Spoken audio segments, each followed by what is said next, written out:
Bismillahirrahmanirrahim. Assalamualaikum warahmatullahi wabarakatuh. Alhamdulillahilladzi hamdan katsiran thayyiban mubarakan fih kama yuhibbullahu rabbuna wa yarda. Wassalatu wassalamu ala asyrafil mursalin wa ala alihi wa sahbihi wa man tabi'ahum bi ihsan ila yaumiddin. Amma ba'd. Masyarakat muslimin wal muslimat jamaah salat subuh yang dirahmati oleh Allah Subhanahu wa taala. Kembali kita melanjutkan pengajian kita tentang harta haram dan harta halal. Pada pertemuan sebelumnya kita sudah membahas tentang harta haram dari penjualan najis.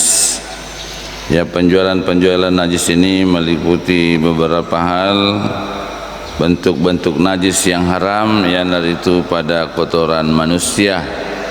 Sedangkan kotoran binatang ternak yang bisa dimakan tidaklah najis dan boleh diperjualbelikan. Binatang ternak atau mancaji pupuk kandang, maka itu tidak apa-apa diperjualbelikan. Kemudian pada pertemuan selanjutnya adalah bangkai. Ya, kita sudah membahas sedikit tentang halal haramnya bangkai untuk diperjualbelikan. Yang termasuk bangkai adalah hewan yang mati tanpa diputuskan urat saluran pernapasannya dan urat saluran makan, atau biasa kita kedah hewan yang mati tanpa disembelih di negeri. Kemudian yang kedua, hewan ternak yang disembelih tanpa mengucapkan basmalah. Sebab maka Allah Taala wala ta'kulu mimma lam yuzkar ismallahi alaihi wa innahu lafiskun, dan janganlah kalian memakan binatang-binatang yang tidak disebut nama Allah ketika menyembelihnya. Kemudian yang menjadi persoalan kemudian ada dua, kena sebab ada engkau dan Allah Ta'ala dalam surah Al-Ma'idah ayat 5, maka dah al-yawma uhilla lakumut thayyibat wa ta'amul ladzina utul kitaba hilul lakum. Pada hari ini dihalalkan bagimu yang baik-baik, makanan sembelihan orang-orang yang diberi Alkitab itu halal bagimu. Artinya pada ayat ini menyampaikan bahwa sembelihannya ahli kitab. Ahli kitab itu adalah orang Yahudi dan orang Nasrani. Maka daki makokoe sembelihanna Kristenge. Berdasarkan ayat ini, masyarakat muslimin yang dirahmati oleh Allah Subhanahu wa taala, muncul perbedaan pendapat. Angka makeda yang dimaksud ayat ini adalah Yahudi dan Nasrani, keturunan Yahudi Nasrani, orang-orang yang berpegang teguh yang itu dari suku-suku Arab riolong kaya maka tadi masa kitab napung Allah Subhanahu wa taala yang itu Injil yang asli dan Taurat yang asli. Kemudian angkatu makada pokoknya orang-orang yang ia tahu angkai beragama Nasrani atau beragama Yahudi, dengan dasar siapapun itu beragama Yahudi atau Nasrani yang hidup sekarang itu boleh dimakan sembelihannya, dengan dasar wa may yatawallahum minkum fa innahu minhum. Barang siapa yang di antara kamu mengambil mereka menjadi teman setia, maka sesungguhnya orang itu termasuk golongan mereka. Artinya orang-orang Yahudi Nasrani yang kema kokoe adalah orang yang taat kepada orang-orang Yahudi dan Nasrani yang ada pada zaman dahulu, walaupun kemudian berbeda ajarannya. Tapi dengan catatan syarat-syarat yang kedua ini yang boleh dimakan makanannya. Yang pertama adalah tidak terkait dengan perayaan keagamaan, menyembeli tania karena perayaan agamana. Jadi yang dimaksud ahli kitab di sini Kristen Yahudi atau Nasrani Yahudi. Ya pada padana Buddha Hindu tidak masuk ahli kitab, tidak masuk ahli kitab. Jadi syaratnya masyarakat muslim yang pertama bukan terkait dengan perayaan keagamaan. Yang kedua, tidak menyebutkan nama-nama selain Allah Subhanahu wa taala. Umpamanya ada menyembeli atas nama Bunda Maria, menyembeli atas nama Roh Kudus, ini tidak boleh dimakan, tidak boleh. Tapi kemudian masyarakat muslimin yang dirahmati oleh Allah Subhanahu wa taala, syarat yang ketiga adalah kita tidak mendengarkan sebutan apapun pada saat penyembelihan. Dan irisnya maka penyembelihannya itu tidak menyebut nama selain Allah. Artinya yang kita tahu bahwa dia hanya menyebut nama Allah Subhanahu wa taala. Tapi dari narik tegere, kita tidak melihat penyembelihannya. Saya kira ini ada hikmahnya. Hikmahnya masyarakat muslimin yang dirahmati oleh Allah Subhanahu wa taala. Ini ayat surah Al-Maidah ayat 5 napa nopong Allah Subhanahu wa taala adalah bentuk kasih sayang napong Allah taala lau risalenge rito matepe menenge semua sembelihan selain sembelihan orang Islam diharamkan. Maka orang-orang yang ada kira-kira orang-orang Islam, orang Indonesia yang ada tinggal di luar negeri, di negara-negara non-muslim, hanya negara-negara Kristen yang pada umumnya beragama Kristen, maka mereka tidak makan lagi makanan-makanan yang sembelihan. Kalau di Muhammadiyah masyarakat muslimin yang dirahmati oleh Allah Subhanahu wa taala mengambil pendapat bahwa sembelihan orang-orang musyrik itu, orang-orang musyrik adalah haram. Sebab berdasarkan ayat laqad kafara alladzina qalu innallaha thalithu thalatha, sungguh telah kafir orang yang mengucapkan bahwa Allah itu ada tiga. Makanya masyarakat muslimin mengambil pendapat bahwa sembelihannya juga tidak boleh dimakan karena dia kemungkinannya menyebut nama selain Allah Subhanahu wa taala. Tapi ada riwayatnya, angka riwayatnya dari Aisyah, purai nancarita ya Aisyah, angka tahu malengi hadiah, angka malengi nabita hadiah berupa daging. Dia membawa makanan daging ke rumah Rasulullah sallallahu alaihi wasallam. Kemudian mereka tidak tahu dan makna apakah disebutkan nama Allah pada saat penyembelihannya atau tidak. Rasulullah kemudian mengatakan, makanlah tapi sebutlah nama Allah sebelum memakannya. Artinya masyarakat muslimin yang dirahmati oleh Allah Subhanahu wa taala, untuk kehati-hatian kita tidak memakan sembelihan orang non muslim, siapa tahu menyebutkan nama-nama selain Allah Subhanahu wa taala. Yang kedua, ketika ada makanan-makanan yang memang kita betul-betul tidak tahu penyembelihannya apakah menyebutkan nama Allah atau tidak, maka kita menyebutkan nama Allah ketika memakannya. Kita berhusnuzan, berprasangka baik bahwa disembelih oleh orang Islam, kemudian mengucapkan nama Allah Subhanahu wa taala. Yang di zaman modern ini, kita masuk ke pembahasan kita pada hari ini, adalah pemotongan hewan dengan cara modern. Pemotongan hewan dengan cara modern. Pemotongan ayam di daerah-daerah, di negara-negara yang sudah maju masyarakat muslimin, negara yang kira-kira membutuhkan daging yang banyak, pemotongan hewan itu igere itu manue dena pada ini, maka dah malak isi dina pagere di apa namanya, disembeli oleh mesin.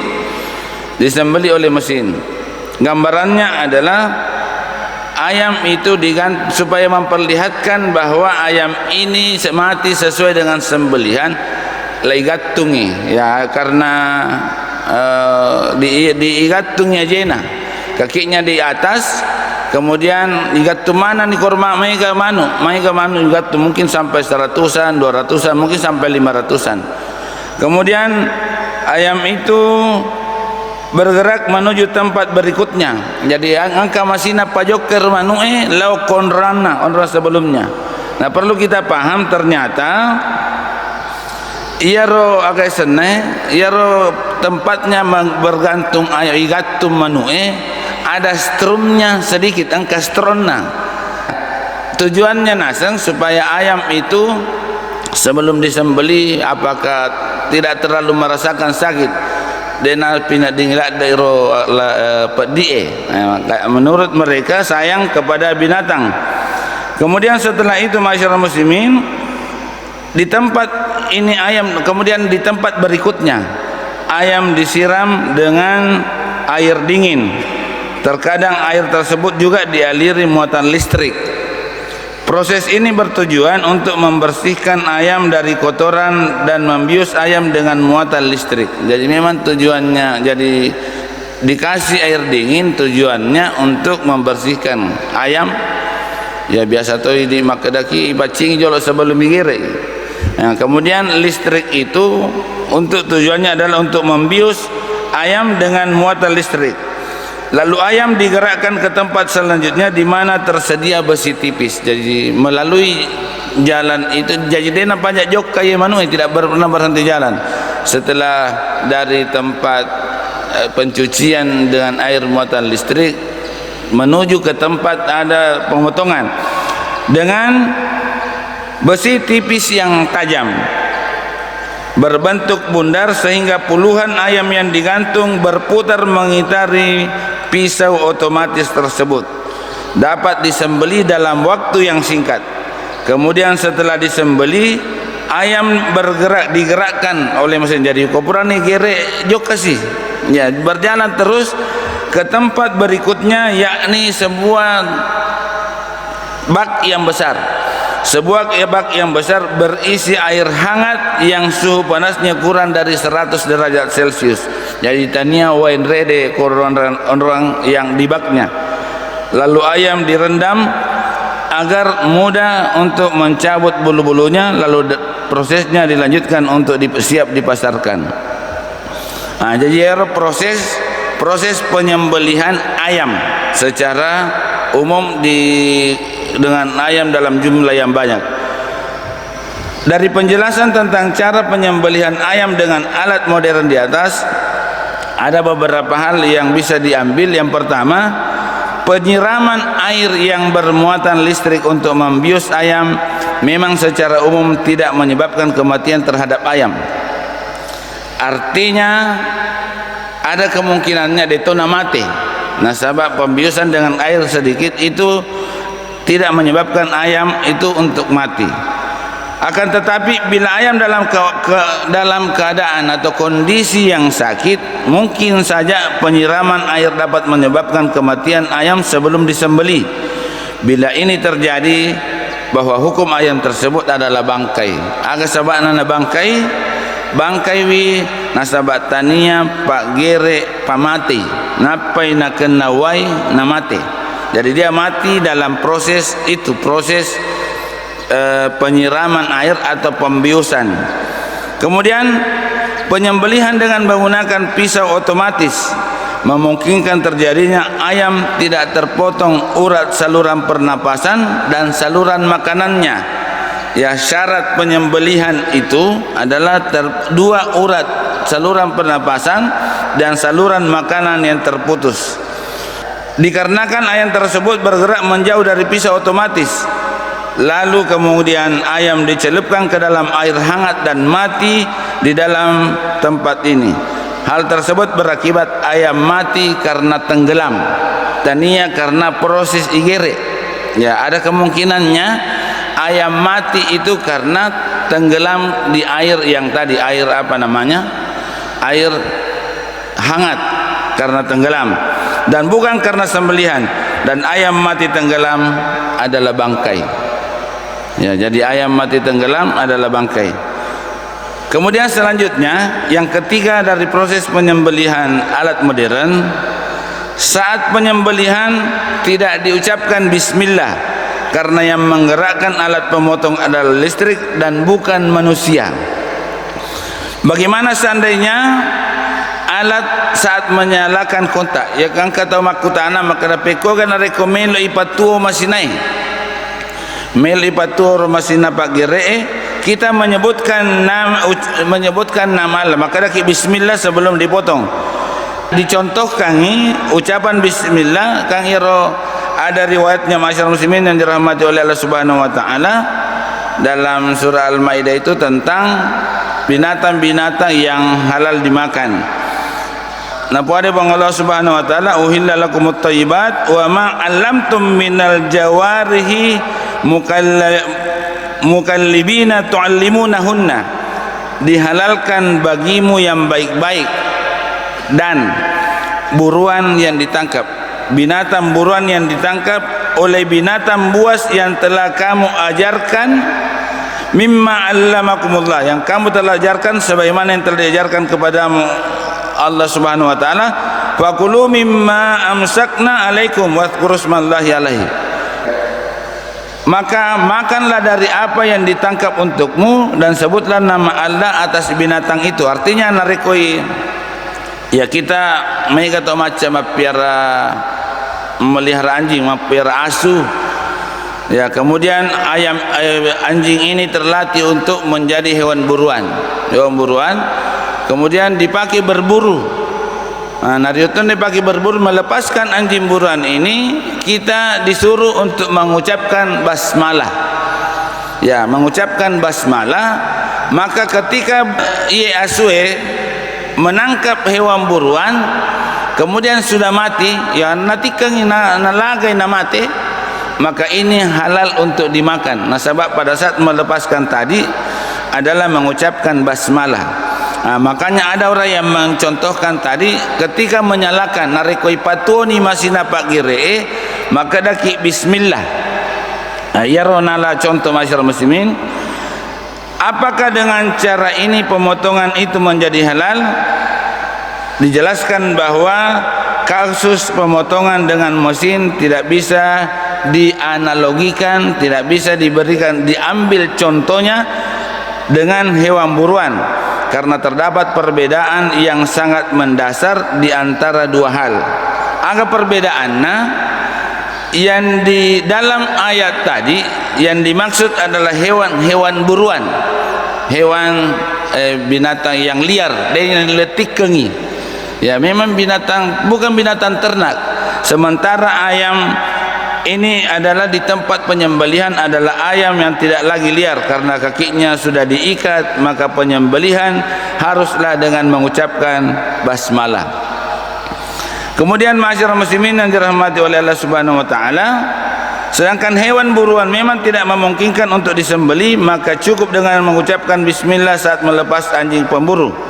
Kemudian apakah cukup secara ucapan bismillah pada saat menyatakan mesin untuk memotong ribuan hewan? Ya pakutanan nah gendak kira-kira si semi makada bismillah untuk ribuan ayam, ya ribuan ayam mau dipotong, apakah itu cukup? Tentu tidak, karena setiap hewan yang disembeli merupakan sebuah proses penyembelihan tersendiri yang mengharuskan peralatan perkataan bismillah pada saat setiap sembelihan. Jadi saat penyembelihan masyarakat muslimin yang dirahmati oleh Allah Subhanahu wa taala, maka setiap menyembelih satu ucapan basmalah, sehingga hukum ayam yang disembelih dengan dengan mesin modern adalah syubhat.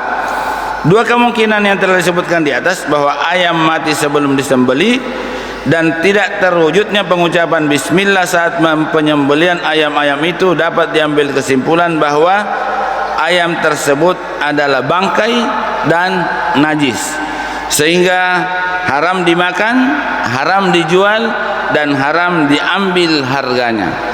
Jadi masyarakat muslimin yang dirahmati oleh Allah Subhanahu wa taala, ya banyak hal-hal yang meragukan hal itu sehingga kita perlu berhati-hati. Khususnya binatang-binatang yang disembeli dengan mesin, kecuali nareko yakini rima kedana binatang itu mati melalui proses yang dibenarkan syariat. Maka jika ragu apakah hewan ini mati melalui proses yang islami atau tidak, hewan ini termasuk bangkai. Berdasarkan hadis Nabi sallallahu alaihi wasallam, "Idza ramaita bisahmika wadhkur smallah." Apabila kalian melepaskan anak panah, ya rutawi berburu diolo memakai anak panah. Jadi kalau kau mau memanah melok kumapana nasa Nabi sallallahu alaihi wasallam, maka sebutlah nama Allah. Fa in wajadtahu qad qutila faqul. Apabila kamu mendapatkan ya ro olok-olok nak kenai ro, termasuk biasa lomat tembak-tembak ya, pemburu binatang lomat tembak-tembak nariko melok kimat tembak. Itu sebelum ditembak bismillah tembak nariko nak kenai na mate, maka makanlah. Kita sudah dapat nak kenai nang denai gere tapi mati nak karena ditembak atau dipanai, maka makan nabita, maka makanlah. Illa antajidu qad waqa'a fi ma'in fala ta'kul. Kecuali nareko muruntu umpamanya itembak ya sepengajue ternyata yawana angka salo atau angka wai, kita mendapatkannya di air, fala ta'kul, maka nabi ta nareko muruntu iko wai artinya labu yoko maka jangan dimakan. Fa innaka la tadri, karena kau tidak tahu al-ma'u qatalahu aw sahmuka, karena kau tidak tahu apakah dia mati karena air atau mati karena panah. Tidak jelas matinya ini, tidak jelas matinya apakah dia mati karena panah tadi atau karena tenggelam di air. Ini saudara-saudara, teman-teman kita yang menyembeli ya rupak girek manu eko pasae perlu juga hati-hati. Ya kodepa namate manu jangan dikasih masuk di dalam air. Ya ko ipa igere depa namate ipatama iwai kemungkinannya mati bukan karena sembelihan tapi mati karena tenggelam. Apalagi kalau dimasukkan di dalam air panas tapi patama wai pelai. Nah maka nabita nareko muragukan iya ropada renang panai, maka tidak boleh dimakan. Nah sahabat demo istinya apakah mati karena sembelihan atau mati karena air. Termasuk kemungkinannya ipatame okon ruang yang paling banyak sekali. Kebiasa magire man pura nagire apatama si oko dorongi atau apa si lapo-lapo imano ikorlan mati karena si lapo mi atau mati karena igire. Ini perlu kita berhati-hati untuk sampai barakana halalakna harta yang kita miliki. Begitu pula masyarakat muslimin yang dirahmati oleh Allah Subhanahu wa taala, pemotongan hewan dengan hewan yang besar pada kambing, sapi dengan cara modern.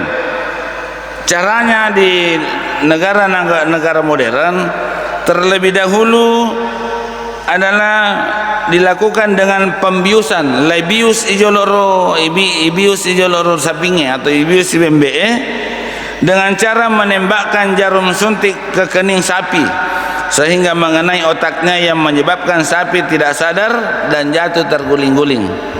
Ya dena na pada koe kadai ripung jolo isi ojena wailaga ya ditembai dengan obat bius di kepalanya, kemudian setelah itu sapi tidak sadar dan jatuh berguling-guling sehingga siap disembelih. Kemudian meletakkan 2 buah besi tipis, atau dengan cara yang kedua pembiusannya besi tipis yang disimpan di pelipisnya. Kemudian besi tersebut dialiri muatan listrik bertegangan tinggi hingga hewan tidak sadar dan jatuh ke tanah untuk siap disembelih. Itu cara yang kedua. Tadi ditembak, yang kedua ikontai. Cara yang ketiga dengan mengurung hewan di ruangan, lalu ruangan tersebut diberi gas CO2 sehingga hewan tersebut pingsan, tidak sadar dan jatuh kemudian siap disembelih. Ipatama iku ruangannya napa isemprokannya CO2 sehingga pingsan ni sapinge siap nilai gere. Kemudian masyarakat muslimin yang dirahmati oleh Allah Subhanahu wa taala, penjelasan dengan cara ini, bila mana seluruh persyaratan sahnya sembelihan terpenuhi, apakah hewan yang disembelih dengan cara dibius terlebih dahulu dagingnya halal dimakan? Pembiusan sebelum disembelih merupakan persyaratan standar di negara-negara besar untuk mengurangi rasa sakit. Akan tetapi, benarkah dugaan tersebut atau sebaliknya? Yang jelas saat ditembak dengan suntikan bius, darah mengucur dari kepala hewan dan hewan hilang kesadaran dan jantungnya berhenti berdenyut yang mengakibatkan darah tidak mengalir deras saat disembelih. Lebih dari itu, tidak menutup kemungkinan hewan mati saat dibius. Sehingga ini masyarakat muslimin yang dirahmati oleh Allah Subhanahu wa taala sangat meragukan kematiannya. Sehingga perkumpulan ahli fikih Islam itu mengeluarkan keputusan tentang batasan pembiusan yang dibolehkan, yaitu pada dasarnya dalam proses penyembelihan yang dijelaskan syariat tidak terdapat pembiusan hewan terlebih dahulu, dan cara yang diajarkan syariat jauh lebih menunjukkan rasa kasih sayang terhadap binatang. Akan tetapi bila tetap dilakukan proses pembiusan terhadap hewan terlebih dahulu kemudian disembelih sesuai dengan ketentuan syariat, hukum dagingnya halal jika diketahui bahwa hewan masih hidup sebelum disembelih. Artinya nareko yakini roh hewangi masyarakat muslimin yang dirahmati oleh Allah Subhanahu wa taala mati karena sembelihan bukan karena dibius, maka itu halal. Tapi kalau mengkhawatirkan maka itu syubhat. Syubhat kita kembali ke hadis Rasulullah tadi, kamu tidak tahu apakah hewan itu mati karena karena panah atau hewan mati karena tenggelam di air. Maka ini hukumnya meragukan dan halal, haram, tidak boleh dimakan. Tapi kalau diyakini mati karena sembelihan, maka itu halal. Jadi masyarakat muslimin yang dirahmati oleh Allah Subhanahu wa taala, dua jenis pemotongan modern itu kalau diyakini maka dah mati karena sembelihan, maka itu maka itu halal. Tapi kalau syubhat ada kemungkinannya karena air panas, maka itu masuk bangkai masyarakat muslimin yang dirahmati oleh Allah Subhanahu wa taala. Kemudian termasuk bangkai dan haram untuk dimakan, haram untuk dijual adalah anggota tubuh hewan yang dipotong saat hewan masih hidup. Tua mopi na yalai daging na cede na paibalu. Saya kira ini jelas haram. Itu hadis Rasulullah sallallahu alaihi wasallam. Ketika Rasulullah sallallahu alaihi wasallam ditanya tentang hal tersebut, beliau menjawab, ma quti'a min hayyin fa huwa mayyitun. Semua yang dipotong dari yang masih hidup adalah bangkai. Semua yang dipotong dari yang masih hidup adalah bangkai. Pada umpamanya ada binatang laut, biasa ada angka kampung kuriolo, angka masapi, ya repaskan remah sapi biasa. Ya napoloi masapi, ternyata ya uluna lari tuoi, tidak mati. Bahkan bertahun-tahun itu iruntu nasen itu Pak Jagana Rosaloi, padahal sapi masapi riolo ipoloi sipolo na tuoi sipoloi, maka ini haram, termasuk bangkai yang ditinggalkan itu tidak boleh dimakan. Tidak boleh dimakan karena termasuk bangkai.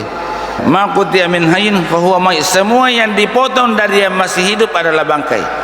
Jadi tidak boleh dimakan. Yang menjadi pertanyaan sekarang, bagaimana hukumnya jual beli organ tubuh manusia? Ginjal diambil dari orang yang masih hidup. Ini insyaallah mudah-mudahan kita masih diberikan kesempatan untuk membahas pada pertemuan yang akan datang. Nasabah ini agak panjang pembahasannya. Ini sekarang ini banyak sekali orang yang ramai penculikan gara makokoe karena ginjal yang mau dijual. Dia memperjualbelikan organ tubuh manusia itu, yang jelas memperjualbelikan organ tubuh manusia itu hukumnya haram. Bagaimana dengan ginjal, bagaimana dengan yang lain, insyaallah kita akan bahas pada pertemuan-pertemuan yang akan datang. Mari kita menutup dan membaca kafarat majlis. Subhanakallahumma rabbana bihamdik asyhadu an la ilaha illa anta astaghfiruka wa atubu ilaik. Nasrun minallahi wa fatun qarib wa basyiril mu'minin. Wassalamualaikum warahmatullahi wabarakatuh.